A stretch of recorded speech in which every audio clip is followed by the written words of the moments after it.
Welcome to the Moxo podcast. I'm your host, Nikita, and in this episode, my co-host Ryan and I will be speaking with Amilla Sather, case manager, and Katia Teirstein, attorney and founding partner at Tattoo Visa.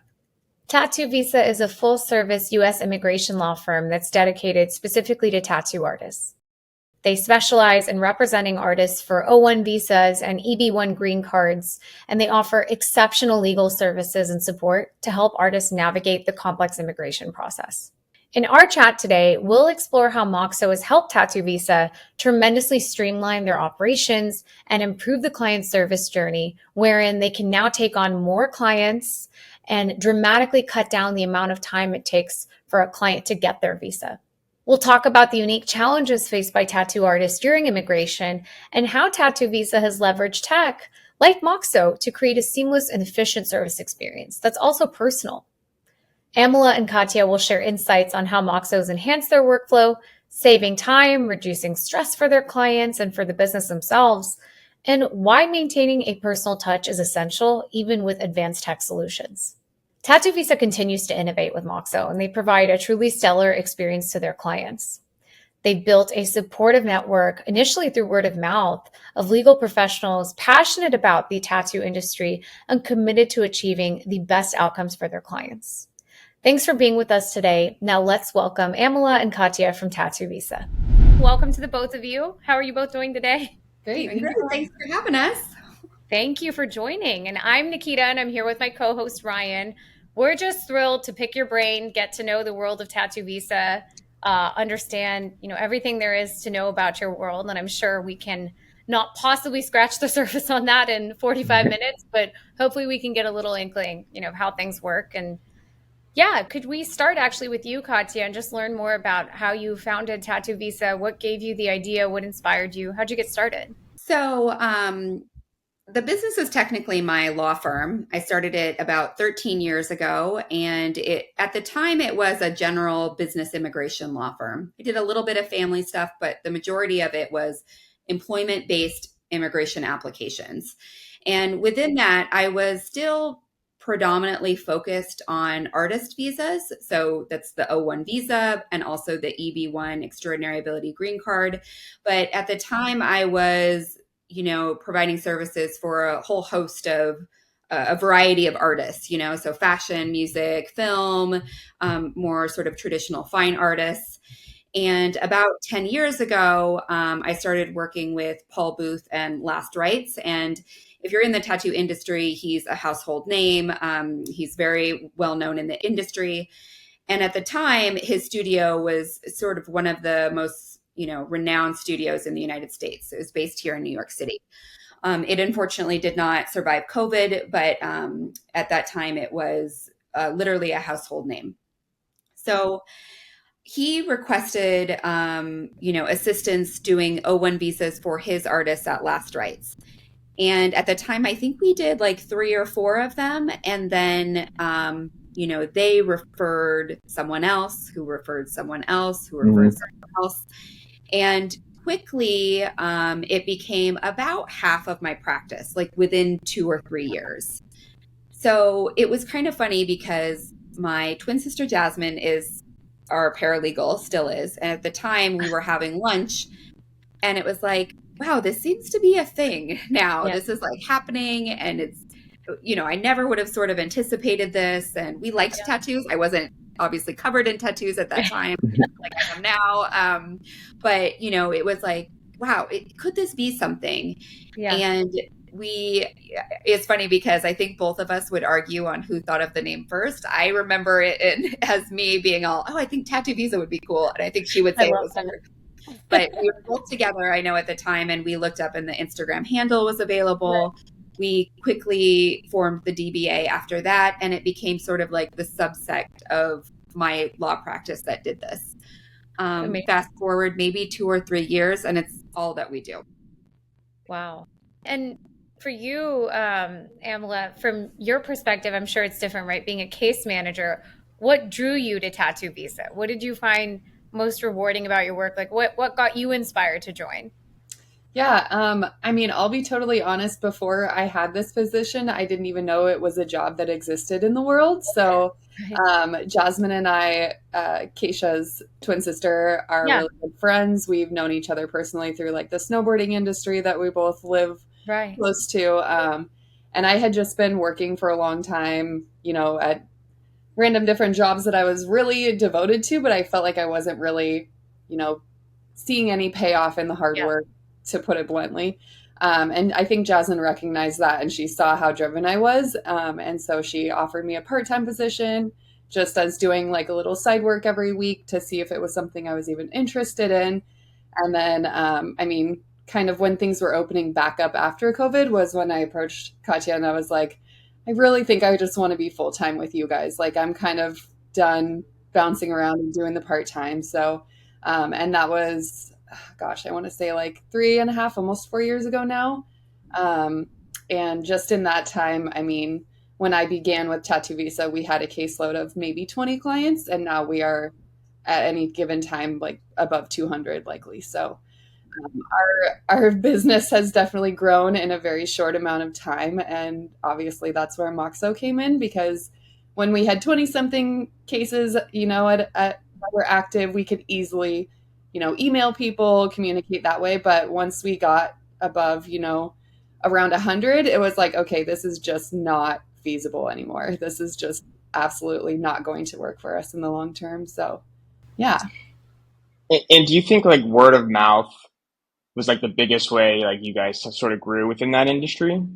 100%. Yeah, it was funny because up until this year, I sort of prided myself that we didn't do any marketing. I used to brag about that. Like I was like, we've literally not spent a dollar on this. We rely solely on our success rate, which is unheard of in the immigration community.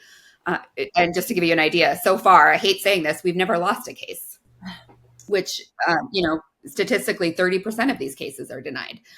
So, Oh, wow. we sort of relied on just word of mouth, and really prided ourselves in that. There has been a shift in the industry, the tattoo industry this year, that really sort of rewards artists who put themselves out on social media, not just the quality of their work, like pictures and good photographs and good editing and stuff, but who they are as a person. And I realized that Tattoo Visa, we would go to all these conventions and these events and we'd rub shoulders with all these other people. But if you didn't know us personally, you didn't know who I was. You didn't know what I looked like. You didn't know our team's names. And I felt like that was sort of doing a disservice, not just to the reputation I feel like my team deserved, but like who else could we reach out there? And that's what we started doing this year is marketing. So we are on podcasts. We are, doing more interviews in publications. We're, putting emphasis on how we present ourselves on the internet and things like that. Well, and in that line of thinking, right, you have such an interesting journey. You got started in law and then started to specialize in this, right, through your first client. And I mean, coming from our side, this is completely new to us. We don't know much about the tattoo industry.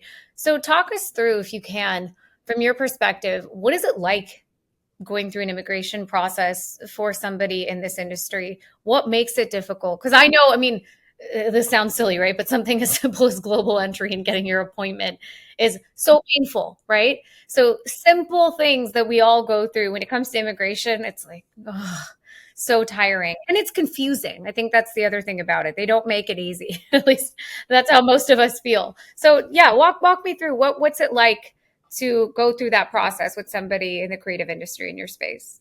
Yeah. Well, I think what's helpful for Tattoo Visa in particular is that half of our team is married to tattoo artists, including Amilla. So Oh, wow. not only do we have sort of an insider perspective on what the immigration process is like, Yeah. but what challenges do tattoo artists have, right? And specializing in one particular industry, you get to know it pretty well. So I think the sort of biggest challenges are the amount of documents that go into a visa application. I wish I just packaged up one, but like they're shipped in moving boxes. They're enormous. They're hundreds of pages of documents. And some tattoo artists are more equipped than others at saving data, really having a cloud with documents and all this stuff sort of like organized. And when we get that type of rock star client who comes in with everything organized. It's like such a sigh of relief. But I will say it's not the majority of our clients. So most of them have difficulty with that and the amount of things that are requested. They're creatives and might not necessarily have the support like a manager or a spouse. We work with spouses a lot too who do the sort of back end stuff. That can be a challenge. I think there are also some things particular to the tattoo industry that can be a challenge for the O1 visa, for example. And that is geopolitical issues. Like, for example, artists that are fleeing wars or countries with a lot of turmoil might not literally have physical access to the documents or might have abandoned them in their home countries. We certainly have experienced that. There's also other sort of legal issues in some countries, such as South Korea, where it's actually illegal to tattoo. You have to have a medical license to engage in the craft. However, tattoos are extremely popular and South Korea produces amazing tattoo artists who don't necessarily have those licensures. So they are quite literally practicing their craft in anonymity, right? So proving that someone is extraordinary and well-known in the context of a country that requires you to do it underground, you see the problems. So that's been a big challenge. And we do have quite a few artists from South Korea. So things like that are really going to be special and unique to the industry, unique to the country. I could, go on and on, but those are the big things. I was just wondering off of that, what's the typical cycle or timeline look like for somebody coming in today? Like how maybe I should ask it this way. Before you started working with Moxo or, coming up with a way to streamline that process and really, really hone in on how to make it as efficient as possible, how long does that typical cycle take for somebody? You can bleep out expletives, right? It was tough, right? I mean, I can definitely say before Moxo, it was like we had clients that it would take years to actually start to finish. And it's it's a lot of like clarifying documents in my section of the work. It's like, okay, what is this picture? Where is it from? What convention? What year? And without Moxo, we were literally doing all of those clarifying questions via email. So sometimes we wouldn't hear back from people for genuinely like months at a time. So everything would just kind of stall out and sit there and wait. And that's kind of the classic case still for most immigration, like I shouldn't say attorneys, but law firms in general. Yeah. But now that we have Moxo, we can literally put the picture in the chat, be like, hey, what is this? And they respond usually within a day.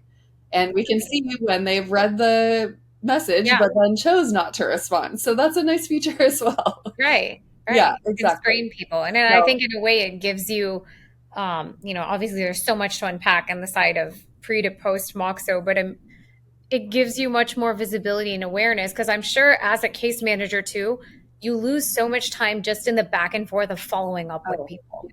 It's like the actual task may not take as much time versus, maybe the larger chunk of your time is spent just saying, has this person followed up? Oh, they gave me 3 of the 5 details I needed. Exactly. Right? Well, and I will say too that pre-Moxo, our biggest question, and this is true for almost every immigration attorney that I know, is what's next? Where is my case at? And Nikita, we were talking about like the inception of flows and stuff, and Tattoo Visa was early on and sort of the even the ideas behind flows and what would be possible there, but providing a roadmap of start to finish for a client, literally being able to see every step and task and stage and what that means and who's in charge of that from start to finish, you eliminate all of those questions. So you already take out a volume of inquiries that we would get via email, where you'd pause and you'd have to go back and sort of see, and you'd be doing that archaic document that somehow tried to encapsulate in real time what the flows can do on the app. It's truly, that was what I thought could be an amazing, leap for us, but I had no idea really how valuable that would be until now. And I mean, just to put it in perspective too, O1 cases are primarily what we work on. That flow specifically for us has 73 steps. So that's literally from engagement signing letter to we're disengaging you as a client. That's every single step. But it also shows the work on our end, right? So if the client's sitting there thinking like, what am I doing? What's taking so long? They can literally just go and look and see, oh, Amilla's finalizing my list of exhibits, or, Jasmine's drafting my forms and agreements. So it even shows the work on our side, just so they're not sitting there wondering like, what's going on right now. Yeah, it's like your Domino's pizza tracker, but for your immigration services. It's so funny. We were on another podcast that said the exact same thing. I mean, we've all used that, and I'm like, oh, it's preparing my pizza. Now I know it's in this space. Right, your order is on the way. Ours is real. Our tracker is except for ours is legit. Yeah. Yeah. But I mean, it's fun, right? Because they even get to see, we're printing your case. It's being shipped tomorrow. Like, that's exciting for the client because they get that real life update of like, oh my gosh, it got sent out yesterday, So it's cool for them to get to have those. Yeah, I couldn't imagine, before to where it is now, like managing the documents for, like you said, 200 plus clients. I'm sure that would be. And we were literally just, dragging an email attachment into Dropbox or having them access Dropbox directly, which got super messy because, bless their hearts, they are artists. They are not in administrative work for a reason. And a lot of times they would just throw documents in there with no rhyme or reason or organization. And now it's very clearly laid out. Like, here's where your personal documents go. Here's where your conventions go. Here's where your awards go. So it's all separate so that we can easily organize that later too. Yeah, it's making it simpler for them too, right? Yeah, it's all in one place. And would you say like version control is like important in this process? Like if you submit something and then the client has to sort of revise it and resubmit. Do you find that like a common thing happening with your clients? Oh yeah, I mean I'm constantly reopening file requests even just to be like, hey, I actually need this and this also. So I'm going to reopen this for you so that you still have access. Yeah. Because it kind of like pings back to them, like, yes, you gave me one of the three things, but I still need these two other things. So I'm going to reopen this so it's still pending on your end. It's a really nice feature. Because most people would be like, oh, I gave it to you. We're done. Right. And back to my day. Yeah, Ryan, one thing that I'll mention too that sort of distinguishes Moxo from, there are a lot of service providers in the immigration industry that provide like those sort of like CRM systems. Clio is a big example. Tracker is one that's used by, lots of large law firms. And I did explore those possibilities before Moxo. And what I found is sort of two things. It didn't have the customization of really the types of requests we could provide clients that Moxo did and continues to add, right? There's always sort of these new sort of features that are helpful for this. But like, for example, if I just want to get simple feedback from how their interview went at the embassy, I don't necessarily want to have to link to something else and all of that. To be able to have a form right in the architecture of the app, it's very simple. So I loved that right away. The second thing is that it's very, it might sound silly, but it's very aesthetically pleasing. And I think that artists can respect that. It's simple to use. It doesn't have sort of the clunky sort of things that maybe a CEO at a software company could do with those other law firms and those other providers. This is very much it operates a lot like WhatsApp or DMs, which most tattoo artists are accustomed to using. It's simple, it's laid out clearly, and it's it has both the app and web browser possibility for them. It's just as easy to use and looks nice. And that's important to me. It was important for how Tattoo Visa sells itself too, And I know you said like the industry is sort of changing, but at first, was there any sort of like hesitation or concern with the tattoo artist like adopting, like using an app to communicate with your business? Yeah, I was nervous. We had a lot of discussion about that. We talked about that a lot actually before we were like, okay, do we switch all of our current clients over? Like we had some meetings about this just to even see like, is this going to throw off people too much initially who have already began?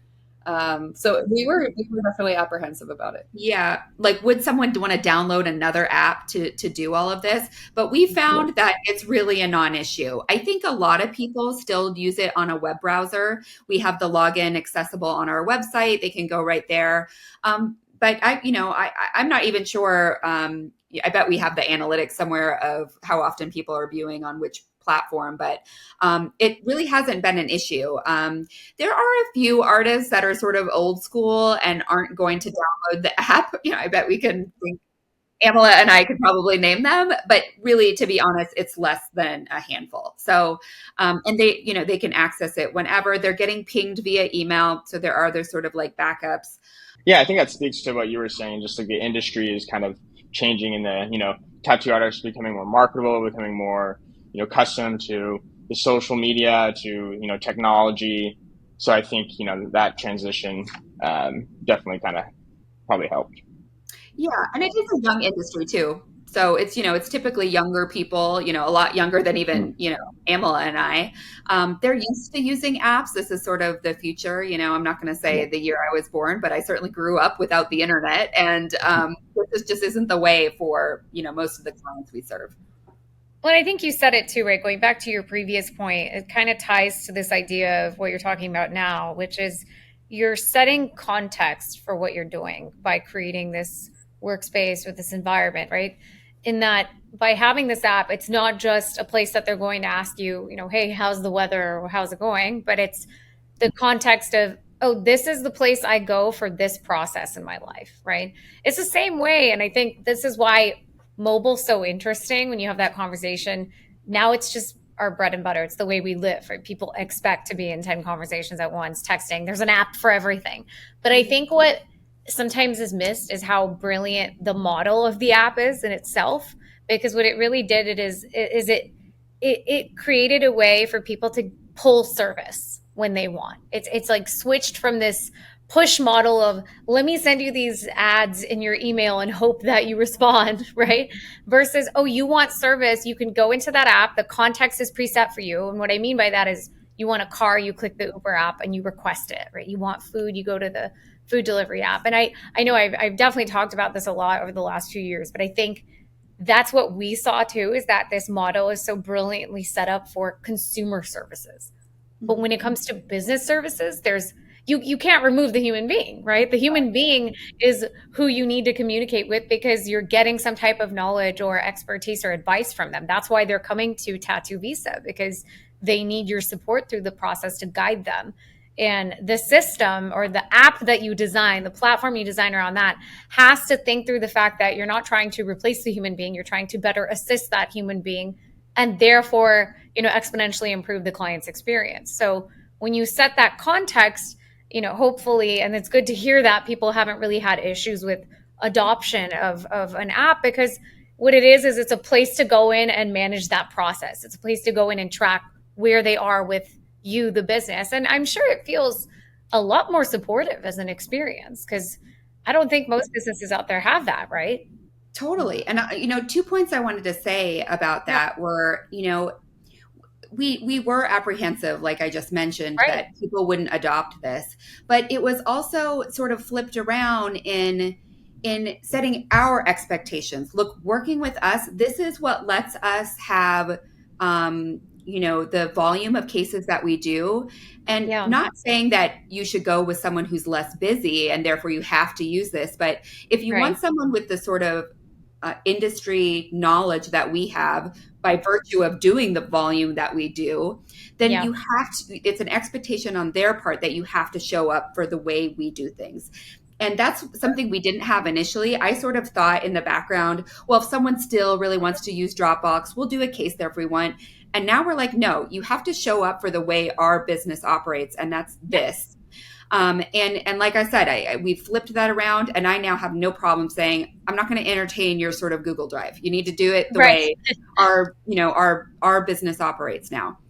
Because Absolutely. like I said, that lets us do the volume that we have. The second thing I've noticed is that by shifting to Moxo, we actually have a more it feels familial rapport with clients. It's a lot more communication. It's a lot more talking about our kids, our our spouses, what Yeah, the day is like, a photograph of what's funny. There is a lot more of that totally. happening in these conversations than there were via email, obviously. There's a lot Yeah, more video conferencing. There's a lot more face to face. And at the end of the day, I think clients respect that sort of customer service that feels more unique and personal, and that we're only able to do really via this. And it's one thing, it's an added benefit I didn't anticipate. So you would say like your engagement with your clients has definitely increased since using Moxo. Totally different. I mean, it's 180 different than what it was be. And I think, Amilla, you would agree that I feel like we know our clients so much more, yeah, in It feels depth and more more. personable. Yeah. And I Yeah. think just the option for them to add their own photo, like, I think that's huge because Yeah. it shows the people that are like, oh, yeah, like, I want you to see who I am too. And then the people who are just like, no, you can just see my initials. I'm trying to bust through this. yeah. Like but there's like personalization to the process itself because the process can be cold, right?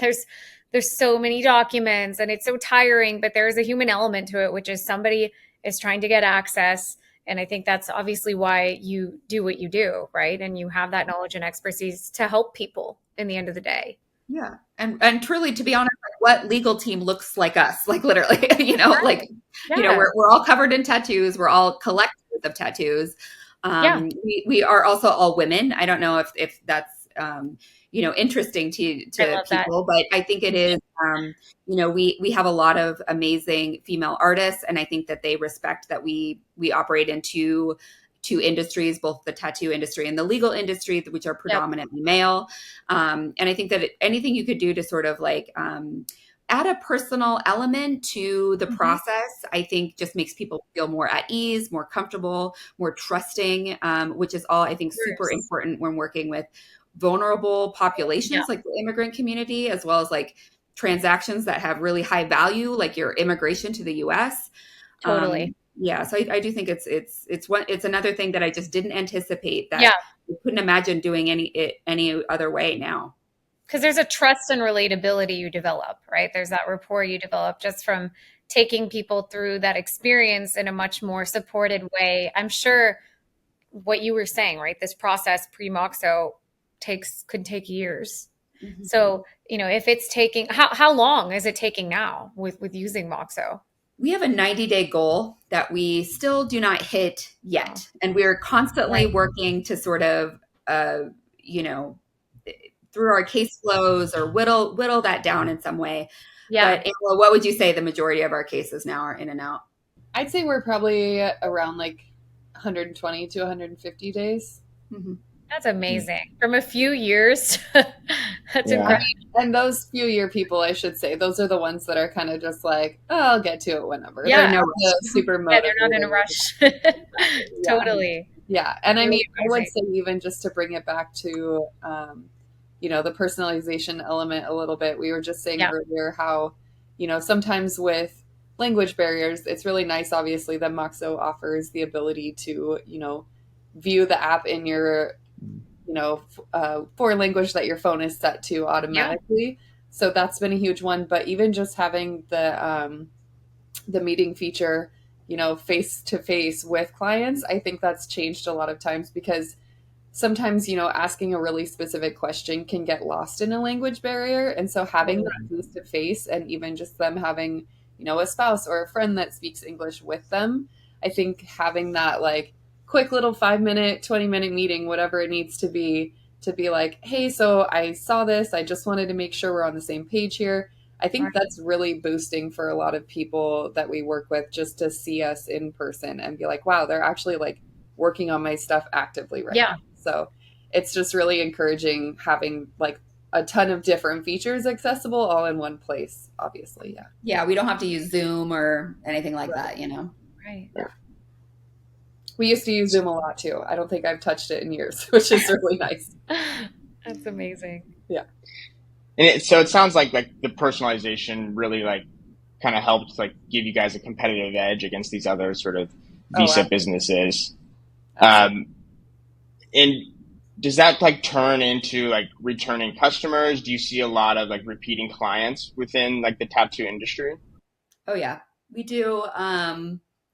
So the O1 visa is a 3-year visa. So about 2.5 years later, we're already pinging you to work on your renewal and things like that. I would say I'm not sure I know anybody who doesn't come back. So yeah, as we hit that sort of influx in cases a couple of years ago, we're sort of approaching that tidal wave of renewals as well. So again, I couldn't imagine. Right. And green card. So we do, a lot of people will transition to the green card after being on the O1. So those people certainly come back and start a new case flow with us for the green card. I think it's absolutely been the difference in retaining clients and the ease of sort of like navigating that renewal or the extension. If I want to quickly hone in on, is their passport expiring, or I go right to that task, I don't have to muddle through folders in Dropbox. It's very easy, very easily can go see that. Quickly being able to search for documents too. Admittedly, I just sort of got used to knowing I could do that, So everything I'm doing is right in the architecture of the app. I'm not having to sort of, like I said, fuddle around Dropbox. Right. Yeah, that context is preset. And actually that gets me thinking, retention means something very different in each industry, right? Based on what your, let's call it, sales or commercial cycle looks like. So I was curious in the space of tattoo artists and visas, like how does that project cycle work, right? What is a successful client look like? Is success, that they've gotten their end result, which is their visa, or their green card? Is success that, hey, you've got them started through the process and they've decided they want to work with you? Like, how does that cycle work? And then obviously renewals, right? That clearly gives me more data just from understanding that it's not that there's one project cycle, it's done. They keep coming back because there's constant need for different forms, right? Or renewals or something else that they want, like a permanent stay. Yeah, I think so. Most of the time, a flow is initiated. So Moxo sort of starts when a client has been engaged. So once their engagement letter is signed, that's when a case, it's actually a Zapier, it releases automatically. And so that case flow, happens in the background. The end of that case flow would be the successful conclusion of their visa application, if it's an O1 visa. So it would be, the last few steps are upload your visa, sign this engagement letter, review our services, review the app. We request all of those things on the back end. And then read this document that you fully understand what you're going to be doing for the renewal. So it already sets them up for, make sure you're saving these dates in your calendar. We are not responsible for, but we'll, likely ping you about 6 months before. So that's sort of the typical lifespan.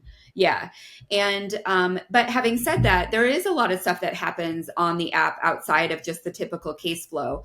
For example, we sometimes work with studios often, right? So they bring on a lot of foreign artists. So we might have a channel that's dedicated solely to this tattoo studio that speaks with us. Now, we don't represent studios. From an ethical perspective, we are only artist facing. So they're not clients of Tattoo Visa, but they're sort of this way to get general information and stuff like that. So we do a lot of those. All, a case is initiated when a client fills out the questionnaire on our website, the Get Started form. And then I'd usually do a consultation on the app, with a video conversation, and we can sort of flesh out whether a case is possible, right? Right. So all of that is happening on the app, even outside of the case flows itself. Amazing. So it's almost like from the moment someone walks in through your virtual door, that process kicks off within your app and it takes them through. And I do think, regardless of industry, those first few weeks is the most critical of when you can make or break a customer relationship, right? Because just I know from experience of trying to get a service, the longer you have to wait, or you're following up, and you're like, hey, I asked you for dates on something. I'm going through a process right now with a business service where I followed up twice, and they're like, yeah, that person's out of office. They'll get back to you, but nobody's gotten back to me on that date. And just those small, they're small, but they leave a serious impact on how you feel you'll be supported through the process later on. So I'm sure the fact that you can take somebody in and immediately, bring them into this private environment. Your context is set, you're personalizing the experience by really trying to understand their case. That will set you apart, right? And that'll immediately take you miles through the process of making a client feel confident that they can, not just trust the word of mouth and the amazing brand you built, but I know from my own experience, okay, these people know what they're doing and they're going to support me through this process. They're going to get me that end result. And I mean, that is even a daily deliverable for our entire team is, have you checked your mentions on the app? Have you checked your ats, is what we call them, And that's making sure we're not leaving anyone hanging, because, not only in the legal industry, but especially immigration, there is a huge stigma that is attached that, attorneys just don't get back to their clients. And I think that's what really sets us apart, is we're responding immediately. If it's not Katia herself, it's someone else on the team, because we've asked her directly, what do you think about this? So we definitely pride ourselves on being available 24/7. It does bite us in the butt occasionally, because, we'll come back on Monday and you have a huge, a ton of different flows to work through. But it's nice because, Annie on our team, she's really great about checking every single conversation. And if she sees something that stands out that is, a task or a question related to someone else or something she can't answer, she's really great about tagging us. So it'll grab our attention for later. When I go to check my ats, I can be like, oh, thanks, Annie, didn't see that earlier. Exactly. So, and I will say too that, in sort of in defense of immigration attorneys, because I certainly was one of these people that would take weeks to respond to an email. It wasn't physically possible, right? It wasn't physically possible to get the work done in the architecture that existed, right?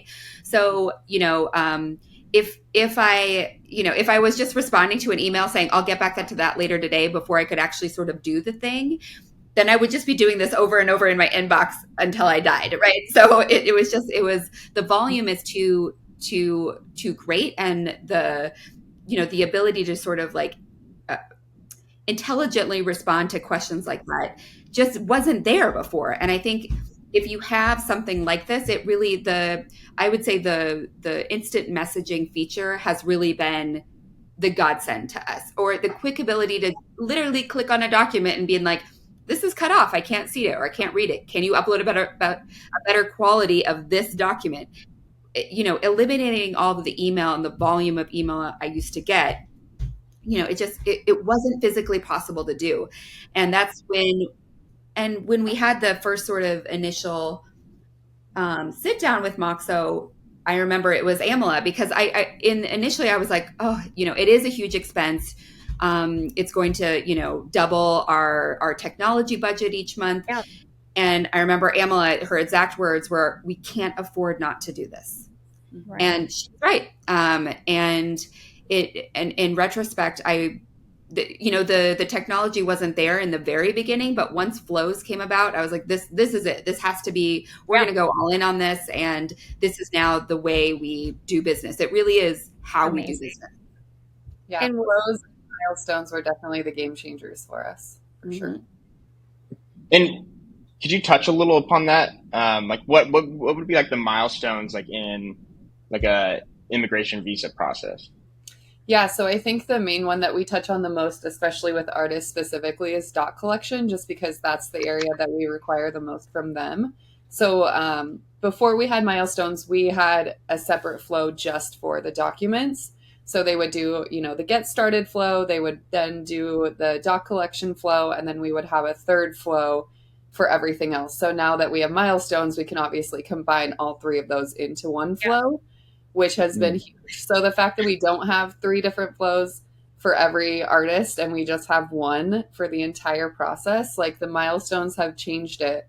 I mean, obviously we want to go back and clean some things up that are, can be archived or whatever, but it's amazing just being able to search the name in the filter section and then boom, one shows up. Or some of them, they just click on whichever one and start typing. And it's like, we're done with the get started. We've been done with that for months, So the fact that they even have access to that still. So now that there's just one, it's like nothing gets lost in conversation. We're not losing track of where any attachments were added and which flow. Yeah. So the milestones were huge. We were literally like, is it happening this update? Is it happening this update? Like, we literally kept bothering Gabby, like, can you let us know if it's going to happen soon? Like, we were very, very eager for milestones. So we were squeaky wheels. But we were kind of annoying about it, to be honest. I'm sure we were. So to Amilla's point too, like, the great thing about milestones too is that transparency of where you are in the case process. Like, they might not necessarily be reading all of like the sort of little tasks. Sure. Amilla was right, 72 or 73 steps to complete an O1. They're not necessarily reading all 70, but they're looking, oh, my translations will be done here. My letters will be drafted for me here. So they really provide a sort of blueprint of what can I anticipate as a client next. So I'm not having to ask, should I upload a translation here? They know where that is. They see it. It's less overwhelming, right? It's like a bit more consumable. Like, okay, maybe they're the 70 plus steps, but they're these 4 key stages or 5 key stages. 7, but sure. At least I know 7, right? Or even 10, but that's way more easy to interact with versus, okay, I'm inundated by steps and this is a lot, right? Right. I could only imagine just how many emails you would be going back and forth with a client over like their whole process in terms of, I mean, I'm sure that you have like several emails going at the same time about different topics within that process. With different people, that requires a follow-up of either forwarding. And so you only add to the volume of email when you forward it to your coworkers. You have to, or, we do maintain Slack on our company Slack. And so, and a lot of that is done via Zapier. So when something's done on the app, it goes right into Slack as sort of the back end of our communication with Tachi Visa team. I still like Slack, and I think that there's a value there, but you don't necessarily need it. If all of your communication is forward facing, the client sees anything that's important to them, and the whole team is aware. So you're not having to do sort of these different sort of communication apps and forwarding and relying on the other person reading it. It's just, it's so streamlined in sort of having everybody have the information they need to get their work done. And I think especially post-COVID, where almost everybody is remote, there's no sort of water cooler talk or meetings and things like that where everyone's face-to-face. My team has been remote since day one. I've worked from home for, 12, 13 years. It really sort of makes that possible now. Yeah.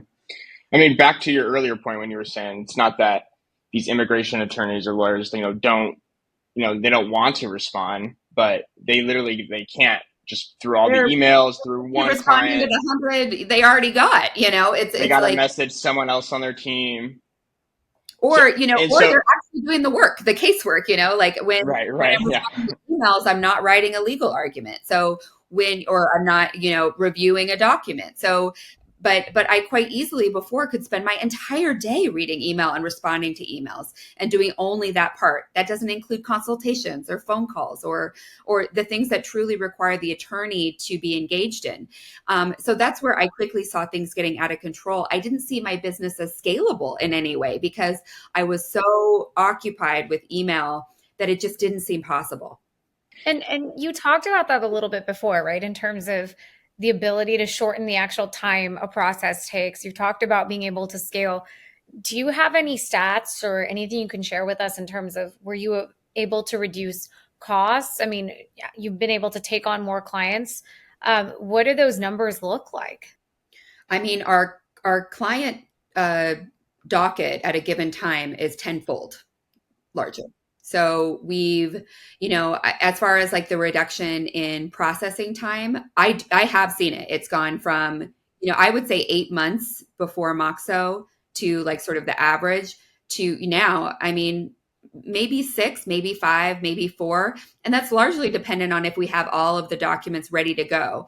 Many times the case will stall because an artist is waiting for an event to happen or another press article they know is about to be published. So there is some sort of legs in that type of thing. We also have to worry about the embassies and sort of their availability for appointments. That's changing all the time depending on the country.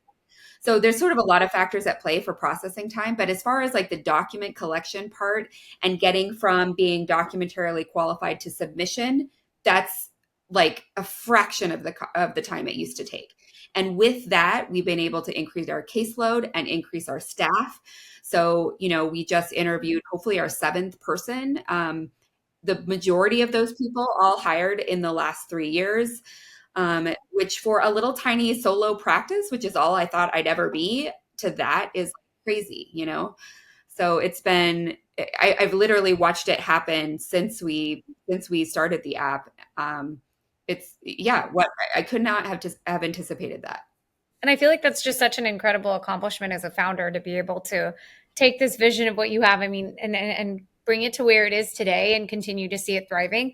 I'm curious, apart from just being truly inspirational and also creating something that is in a niche space, because let's be honest about the fact, like you said, a lot of these people don't have somebody that they can relate to that's practicing in this space. So being able to create that platform to make people feel comfortable and give them a support system is incredible.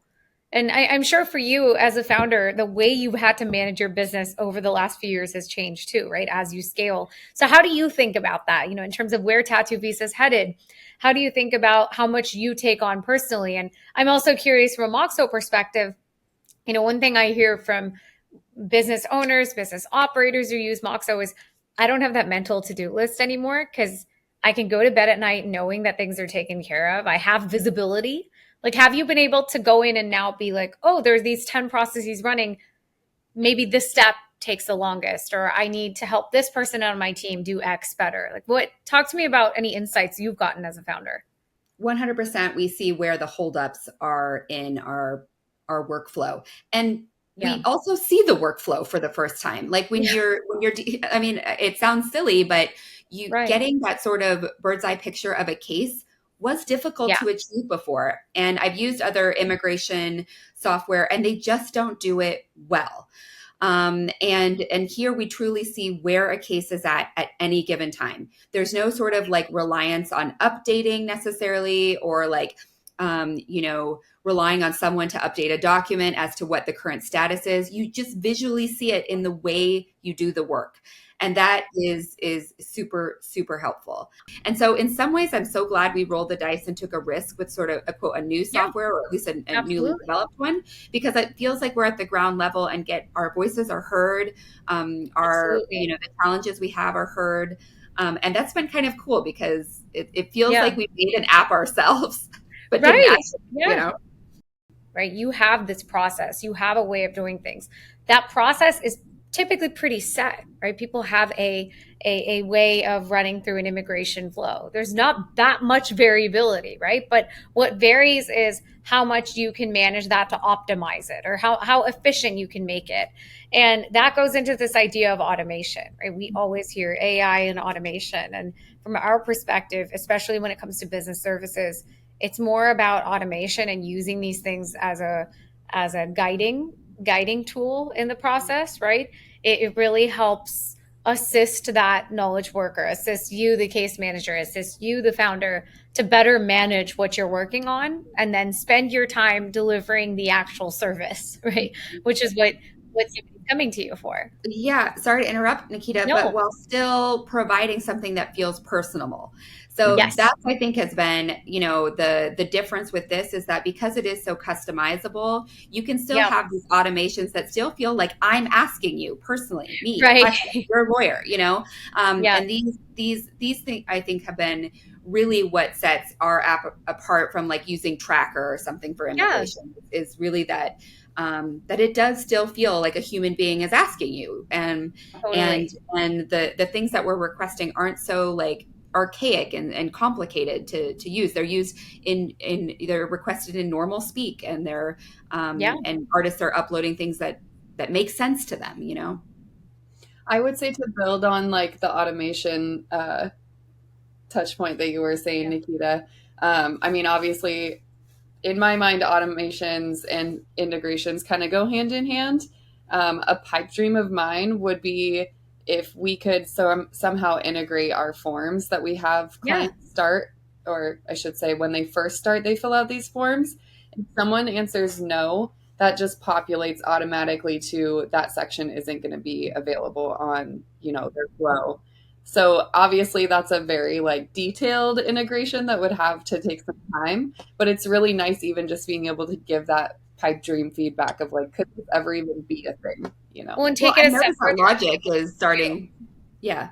Yeah, Logic is starting to come into play with a lot of those things. So, yeah, I think something like that would be really interesting. We have some exciting stuff coming out this year. I think I don't know how much you know about it, but we'll make sure your CSM gives you an update as well, because there's some really cool stuff coming around branching, around shadows and specific conditional logic. There's a lot of depth being built out around that, because it's exactly as you said, especially in a process like this. I'm sure there's a lot of yes, if yes, then this, but if no, then this, and then if you what are do you not provide married, based on that? I'm not going to request your marriage certificate. Right. Exactly, right? The variation changes, and you don't always know that stuff until somebody gets to that step. So being able to alter the flow as you go, but without having to manually do that, right? The logic is already built in to have these conditions based on that. There's a lot of cool stuff coming around that, so I'm very excited for you all to adopt it and use it. Amazing. Totally. And obviously that'll just save us time in the long run, right? If we're not having to. Right now, essentially what we're doing is we have the flow open and then we have the questionnaire open on another screen, and we're kind of line by line saying like, oh, okay, they said no, I'm going to close this out manually for them. Yeah. So just having that already done, that would even just shave a little time off of our process. And it's, back to your earlier point, Katia, is like, you don't know unless you do it, sort of say. So would you say, like, when you like implemented Moxo, do you think like it kind of opened up so many different avenues into like how you can sort of optimize like your business or your processes within your business? 100%. So, just like I mentioned too, like, oh, it used to be a form, but now it's now it's a to-do, or things like that. What can quickly get us the information that we need to move on to the next task? And that's really sort of what Amilla's job is, and is really making sure cases are pushed out as quickly as possible. And it's, it's not sort of rushed, but it's like, how can we most efficiently get that task done? And you'd be surprised, but there's kind of a variety of ways you could get either the document or the information that you need. So how do we best do that in a way that will also leverage, if we need to access that in the future, rely on that evidence in the future, use that to incorporate into a legal argument or some other type of document? How can we eliminate a data entry that we have to do separately? These are all things that those questions weren't even poised like a few years ago, because they're putting a document in Dropbox. We're sort of doing the old school thing, which is how most immigration attorneys do it. So being able to leverage these sort of like automations is, it's been completely groundbreaking for us, but also like sky's the limit. We sort of incorporate into our monthly, we do these like all hand meetings where we go through every single application. And a lot of those meetings turn into how could we change this? Where are cases being stalled? What's a different way to do this with the resources that we have? What's a feature request we should bug Ryan about? Those happen. It happens much more frequently now, and it changes constantly. And to that point, I'm just curious, are there any emerging technologies or trends or specific integrations that you think will be vital in the tattoo industry? Is there anything you're keeping your eye on just in terms of where the industry's headed? I know when we started this conversation, you said it's really changing, right? Everybody's having to get into the marketing game and build a brand around themselves now. So how do you see that affecting Tattoo Visa's strategy? Yeah, this might be a little bit separate from Moxo, but I think, one of the sort of criticisms that the industry is rumbling about is how much tattoo artists have to sell themselves on Instagram. So it's really about finding the right marketing, using the right ads, doing your SEO, hiring, in some cases, professional videographers and photographers to take good quality photographs of your work. And if you're not doing that, you're getting passed by clients. As everyone knows, we're in an economic recession. People, clients are strapped for cash. They're not exactly spending thousands of dollars on tattoos anymore. But the clients are still there if you're willing to do these steps to get them. Yeah. And the expectation is that companies such as ours and other brands that work within the tattoo industry, we should show up in the way that tattoo artists are expecting. So for us, it's putting more emphasis and sort of placing more value on how we look on Instagram. Do we have informational videos? Right. And in the same vein, I guess bringing it back to the app is, do we portray ourselves in a way that looks good, that looks respectable, aesthetically pleasing, right? Aesthetically pleasing. Artists are into that stuff. Yeah. So I think all of that. We're trying to figure out a way to get all of the information and as much information across without overwhelming people. So it's like, how can we make sure we get the appropriate amount without it being too much to the point where they're just like, I don't want to read that. Yeah, that's kind of nuanced, right? Like giving, we produce these guides or whatever that are like 50 pages. Right. I'll be honest, the analytics about how long artists read it are pretty sad, and then they like acknowledge that they read it on the app. And I'm like, I know for a fact you looked at that for 3 seconds. I agree to terms and conditions. Right. Like, never got past the second line. No. So, I think one of the things that we sort of would like to explore in the stages would be, what if instead of having you read this big long document, you just watched a quick video of me explaining what's about to go down? It could be captioned in Spanish. I'd be saying it in English, and you could sort of get a quick, nice, good-looking video with nice lighting and maybe even like a pop-up of me showing you the document. And then when it gets to Amilla's part where she's doing document collection, she could do the same. Hi, I'm Amilla. Here is this cute photo or this nice video where I'm going to walk you through what we're about to do. I think that's the future for us. And it's going to be, having our video editor that we newly hired this year who does our Instagram videos to make these sort of professional looking videos for artists, because simply put, they're not reading it. They're not reading the instructions. Yeah. They're not doing anything. But I think if they had a quick 1-minute video, they would get a lot more information out of it. Because people are so used to that form factor now, right? We're all into instant gratification. Oh, this reel was interesting. On to the next one, which satisfied me the most, right? So that is a challenge with the pull model, is people can pull so easily now that you need to give them things in this consumable form factor that they're used to. And it's like the classic thing. I always get so slightly tangential, but always get so irritated when people will repost something and it's like, but did you really read the article? Or did you just read the headline? Right? Did you know what you just posted? And it's that world we live in now. There's so much out there and it's so fast. You have to keep it interesting and fast and quick and consumable for somebody to engage with it. And these artists are eager to sort of blow through these processes. So I think they're just like, they open these documents with a lot of like substantive information and they're like, get me to the request, and then they ask a question immediately that they would have read had they read the document. Yeah, you're like, that would indicate you didn't read it. You said you acknowledged it. But. Right. And I sometimes can be a little snooty and mention that, like you said that you read this, you initialed that you read this. Yeah. So, we do a lot of, sort of the cover your ass, for lack of a better term, things to sort of make sure that people are acknowledging really important things in their application that they need to confirm that they understand.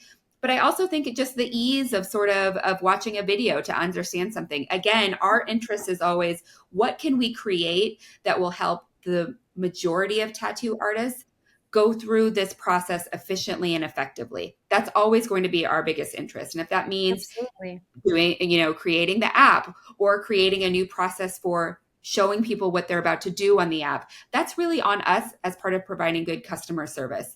And that's it. Again, it has been a new window that has opened up to us thanks to the app. I have to say, this has just been such an amazing conversation. We've learned so much, and we're really thankful that you both chose to come on today and speak with us and share these insights. So thank you for sharing, and thank you for getting into, true impact, right? Not just scratching the surface, but actually getting into what did it look like before and how it specifically benefited you, because that's the only way we learn. And so many other businesses out there learn too. So if I can ask you, right, before we wrap up, what advice would you give to another niche legal service provider considering using tech or trying to figure out how to differentiate themselves in this world? How do they get started?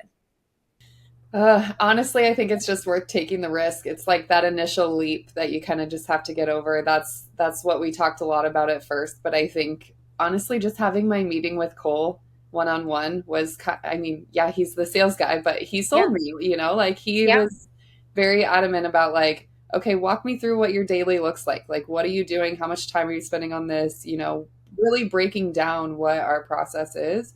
And I think for anyone else, it really is kind of getting to that out of your comfort zone of like, yeah, this works for now. It's what we've been doing and it's what we're going to keep doing because it's cutting it. But I think we just really needed to not be cutting it anymore. So I think it's just, honestly, it's that initial taking the risk. So I think that's what really helped us kind of get our toes wet and go all in. She hit it on the head now, and back then we can't afford not to. You have to take a leap of faith that a new process might work, it might not. It is, technology predominantly is a large expense. It has made us literally been able to tenfold increase our caseload, so and grow and continue, and we're month after month, meeting these targets and then some. So Yeah. It's only been possible by your ability to level up. Thank you so much. Thank you for just diving into the depths of how Tattoo Visa works, how you think about the problem statement, how do you think about the future of your business, and really what it means to streamline a process in your industry is unique, and it's a day in day out evolving journey, right? To figure out how you can better optimize that workflow. So thanks for joining us today. Thanks for sharing all these incredible insights, Katia and Amilla.